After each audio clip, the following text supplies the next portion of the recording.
আসসালামু আলাইকুম ওয়া রাহমাতুল্লাহি ওয়া বারাকাতুহু। আমি আহমদ রেজা, ওয়াল বেঙ্গল ইমাম মুয়াজ্জিন association and charitable trust Sagardighi block সম্পাদক। সকলকে জানাই পবিত্র ঈদুল আজহার আন্তরিক শুভেচ্ছা, ভালোবাসা ও ঈদ মোবারক।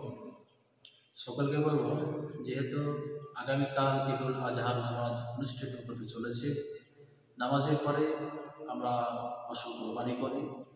তো পশু কোরবানি করার পরে আমাদের বিশেষভাবে খেয়াল রাখতে হবে যে কোরবানি করার পরে যে রক্তগুলো থাকবে বা যে আবর্জনা নোংরাগুলো থাকবে সেগুলো যেন চেঁচে ওগুলো একটা গর্ত করে সেগুলো যেন পুঁতে দেওয়া হয়। তাহলে কি হবে, সেখান থেকে দুর্গন্ধ ছড়াবে না বা ভাইরাস সেখান থেকে ছড়াবে না। এগুলো আমরা নিজ নিজ দায়িত্ব পালন করবো ইনশাআল্লাহ। এটা বিশেষভাবে খেয়াল রাখতে হবে।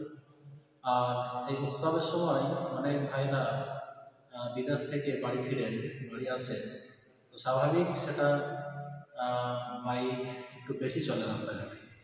তো বাইক চলার কারণে রাস্তাঘাটে একটু জ্যাম হওয়াটাই স্বাভাবিক।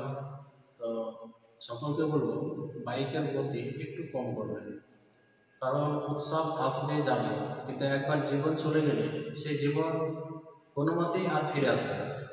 তাই বাইক আস্তে চালান, জীবন বাঁচান, এটা বিশেষভাবে নজর রাখবেন।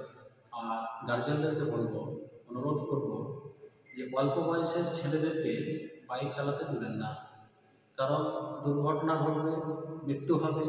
আর যে মৃত্যু হলে সে জীবন কিন্তু আর কখনোই ফিরে আসবে না। এটা আমরা নিজ নিজ দায়িত্ব পালন করব। সকলে ভালো থাকুন, সুস্থ থাকুন। সকলকে আবার ঈদ মোবারক। আসসালামু আলাইকুম ওয়া রাহমাতুল্লাহি ওয়া বারাকাতুহু।